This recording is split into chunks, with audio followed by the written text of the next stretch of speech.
Welcome back to the Meaningful Success Podcast. My name is Siah, and this is my big papa, Wade.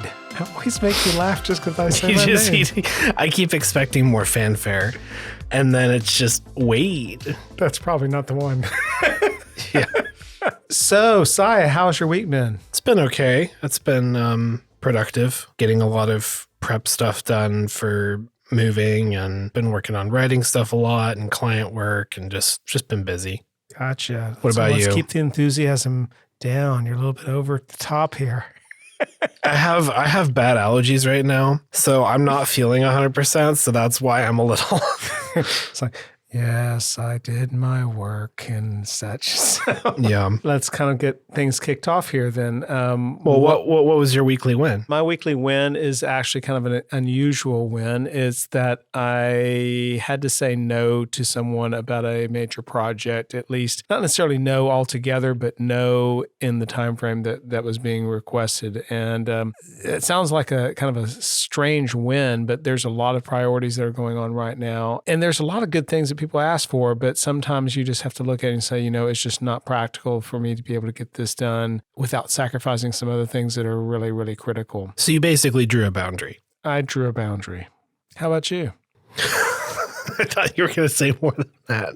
I was thinking about it, but I didn't. Okay. My win is I was hitting a point where I was hitting a little bit of a wall, needing to have some stuff figured out, like on the world building side and like some backstory kind of stuff. And the thing about it is, like, the book I'm working on has like a magical school thing in it, right? Okay. So they're going to classes in part of it. So if I'm writing about them learning stuff at a class, I have to know what they're learning. Okay. And it's not like they're learning, algebra, right? So there were things that I hadn't had figured out yet that I'm starting to, that I need to have together in order to proceed. Yes. But not as extreme as you used to do with the world building on some of the things you did earlier. Yeah, where you need to know every kind of plant that's in the world and whatever. No, not like that. So, but I spent quite a bit of time on that the last couple days, and I haven't finished what I need to do, but I've made some solid progress. So that's my win right now. Awesome. Well, I thought we would talk about today something that's a little bit different, and it actually stems off of some things that have come up recently. There's been a few things that have come up recently on this end, and with my family and some friends, and that is the topic of decision making, or more specifically, in situations where you just have to make a practical decision. Where this is coming from is I think that sometimes when we go through the decision process, or we have something that we're looking at and we're trying to figure out the direction, a lot of times these are directional. Am I going to do this? Am I going to do that? Am I going to continue, or am I going to stop? Am I going to do these things? A lot of times we kind of build those up to where there needs to be some kind of fanfare or some message from heaven or some newsletter or something major factor that this is some kind of breakthrough decision. And I think that is actually a hindrance for many of us. I think back to when I was early in my marriage. I was working in the music industry, not as a musician, although that would have been fun. But no, I was actually doing sales in the music industry in Nashville, and it was fun work. I enjoyed the job. I enjoyed those kind of things. However, we just financially, it was just not making it. I mean, it was just challenging. And I looked at a variety of things, and we looked at a variety of opportunities, or second jobs and all those kind of things.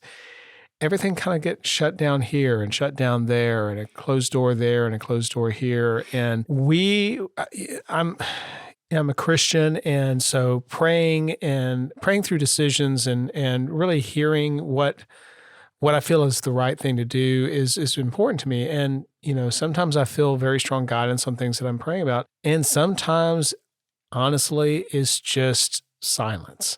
And I don't feel like I've got any direction or clear leading. And I remember back at that time, I had a couple of men that were kind of mentors of mine. But I was having conversations about some of the things that we were struggling with, and we were trying to figure out what we needed to do, whether we needed to stay in Nashville or move back to Texas or do something different. And each of them said something to me that I thought was very powerful. I mean, they put it in the context of my faith and said, don't over spiritualize some things. Some things are just practical decisions. And when I looked at that, that was tough because I wanted some kind of big revelation as to why I'm doing what I was going to do.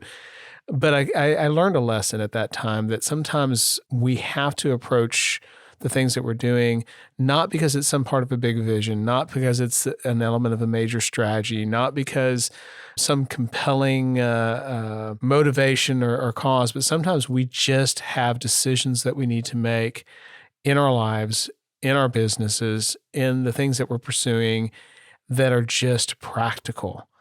And honestly, I struggle with that at times. And I think other people do too. I mean, what are your thoughts on those things? I think people who were raised in church environments are perhaps uniquely prone to this. It's very possible. I think there are people who are not that way, who tend to have that, approach and want to make sure they're making the right decision. And there's that kind of analysis paralysis thing where you're agonizing and anxious so much about making the correct decision. Yeah.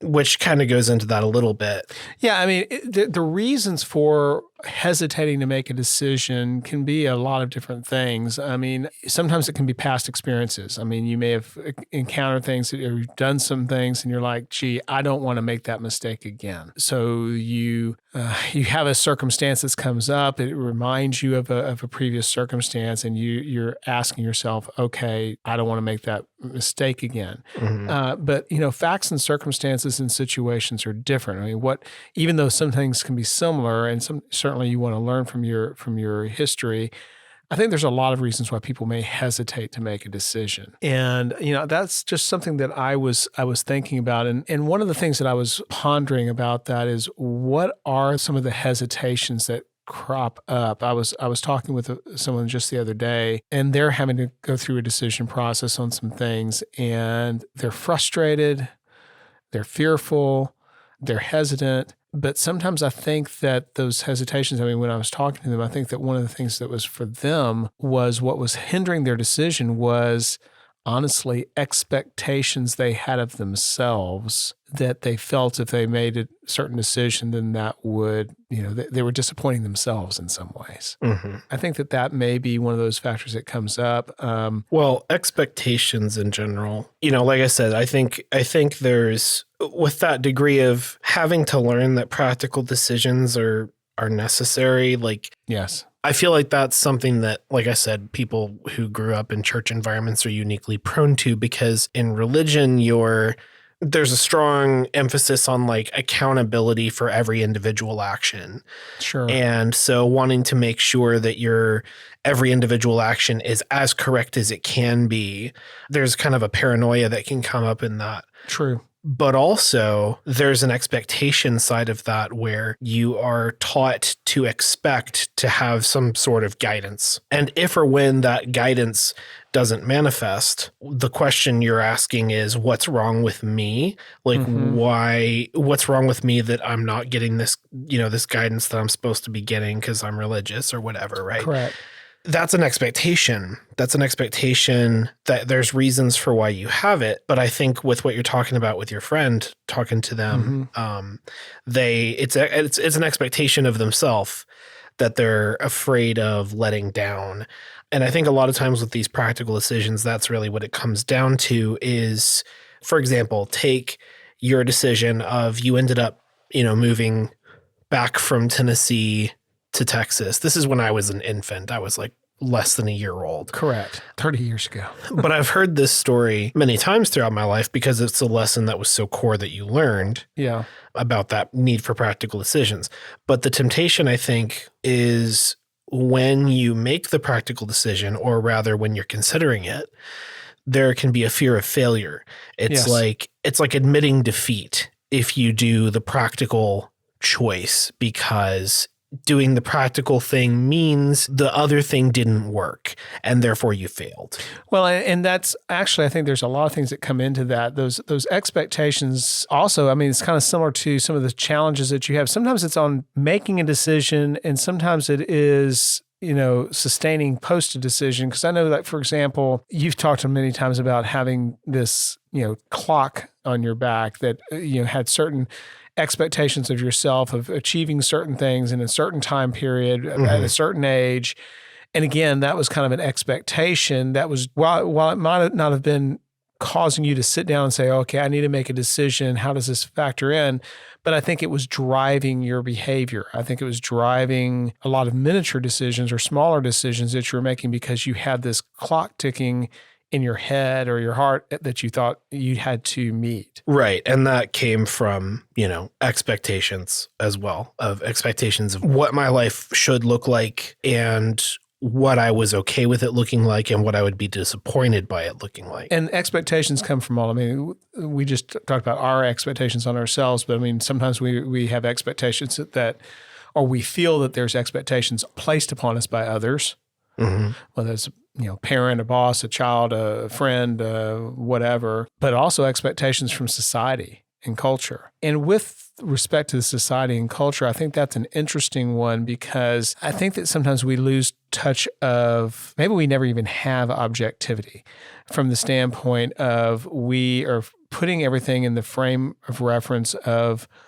our culture, our environment. But when you look at the different societies around the world, you look at different groups of people, not everybody has the same way that they approach or viewpoint of the same things. And so we filter everything through our societal norms and those expectations, but we're not looking at a bigger picture. An example of that might be, there's an expectation for some that, okay, picture of a youth growing up, okay, there was clearly at times at times in this country there was kind of a thought process. Okay, well, you go get you do well in your high school, then you get your college degree, and then you move out on your own and you're self-sustaining and you've got a career at this point in time. Then you start investing your 401k and yada yada yada. All this kind of yada yada yada. Did you just yada yada me? I did yada yada you, not like Jerry Seinfeld, but yada yada. But I mean, the point being, okay, I grew up, when I was growing up, that expectation that you go to college, that's kind of the next step, was prevalent, but also there was more evidence supporting that. And I'm not trying to be political here with respect to whether you should or should not go to college or the value in that kind of stuff. But the point being... You shouldn't. I shouldn't what? You shouldn't go to college. I'm not going to hesitate. You shouldn't go to college. Oh, I thought you meant you were saying I shouldn't go there or whatever. No. I am saying my father can say what he likes. I'm telling you, if you're asking whether you should go to college, don't. All right, let's move on. Well, but my point is, when I was growing up in college, the cost of college then compared to when you graduated college, the salary you receive, if you were to divide the cost that you spent to go through college by the salary you receive in your first year after college, whatever that multiple is, it's like morphed now. Where it may have taken you 3 years to pay off that college when I was graduating, it may take 10 years of that same starting salary now or whatever, because the cost of college has just skyrocketed and the equivalent value of salaries after college have not grown at that same pace. Mm-hmm. And yet, if I still viewed the world from the paradigm of, oh, okay, this is how it should be done, this is how it is, we're not looking at reality. And that comes back to those whole things of expectations. So when you're looking at decisions, sometimes you have to ask yourself, am I actually looking at things clearly? Am I looking at things as they are today in the reality? Mm-hmm. Another area that the practical decisions come up is in the area of like procrastination. Mm. For example, if you want to, and we talk about books all the time because we're both authors, but if you want to write a book, the only way to write the book is to write the book, right? True. There's a practical decision there, and there's procrastination and stuff that can come up with that of, I want to make sure everything's perfect and I got to have everything figured out and blah, blah, blah. But there's things like that where there's practical decisions you just have to make and just kind of have to force yourself to make in order to get where you want to go. If you want to run a mile, you have to start running.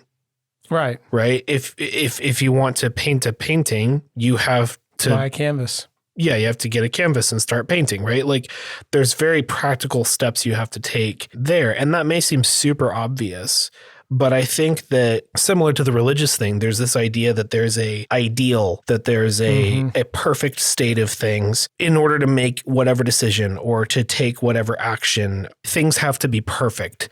Things have to line up in just the right way, at just the right timing.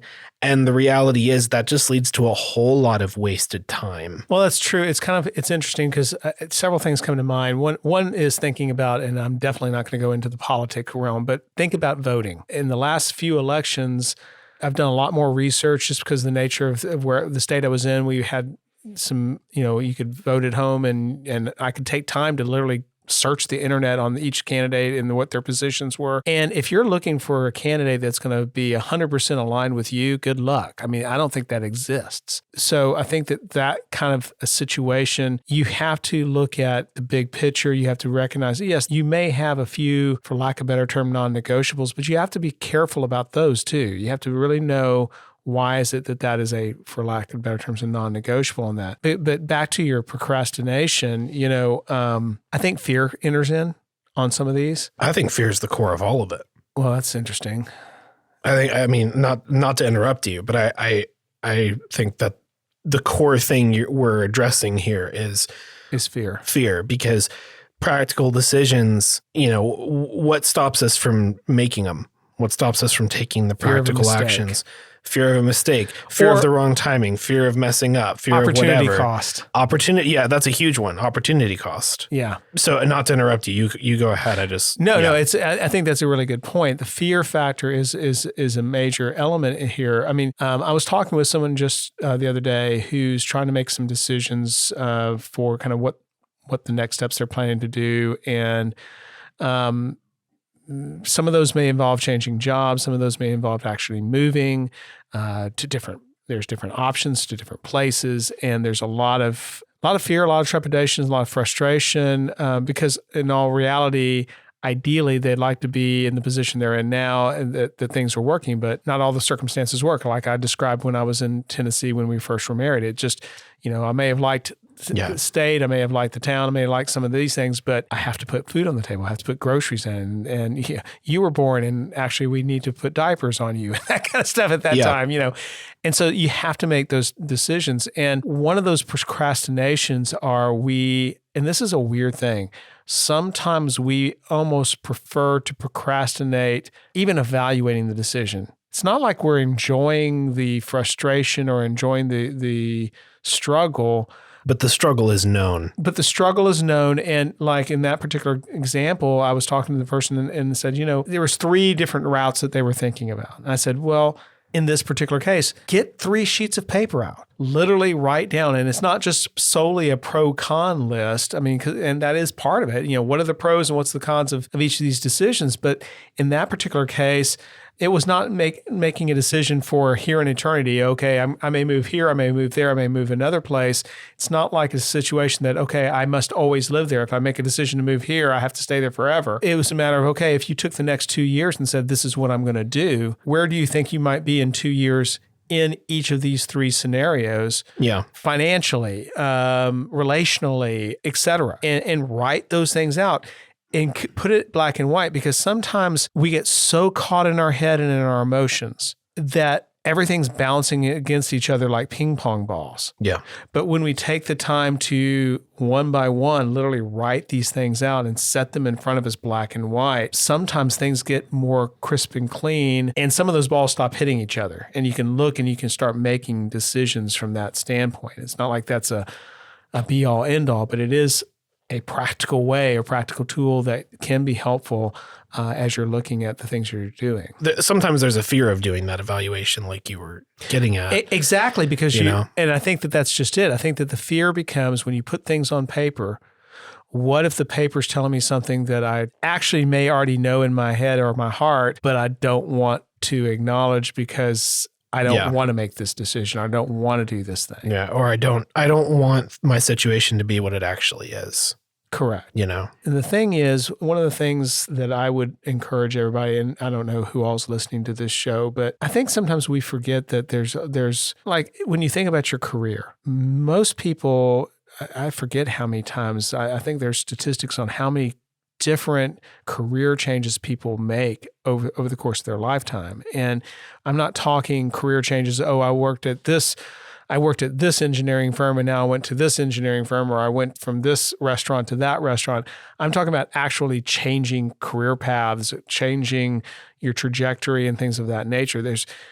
People do a lot of different things throughout their life. And sometimes we get so caught up in the moment that we feel like we put so much weight on this piece that we don't realize that, it's okay. We can try something out for a couple of years and maybe it works, maybe it doesn't. We can try something else later. Yeah. There's other opportunities in front of us. As I think about this, I was kind of jotting down a few thoughts. And if these are things you already know, great, but hopefully this will be helpful.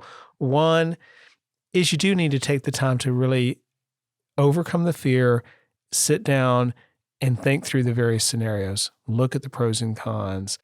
Look at what would be required if you made one decision versus another. Sometimes that's going to require you doing some research. Take that time to do that research and look at the different scenarios and how those might play out so that you can look at it from a practical standpoint. Do that work of the decision process. I guess the main thing that I would say is after you've made that decision, own it. It's not that you can't reevaluate later, but sometimes right after you make a decision, that's when all the second guessing comes up. That's when you're, maybe I shouldn't have done this, or maybe I should go back the other way. Yeah. And so once you make the decision, sit with the decision for a good while. Let it take its course. Let it run through so that you can see how it's going to impact, because sometimes people end up remaking the decision because they don't want to walk it out. I mean, I've made a decision, but then they instantly kind of re-question themselves. So, own it and be comfortable with it for a while. Well, with that, I think we're going to wrap things up for today. But before we go, Pappy.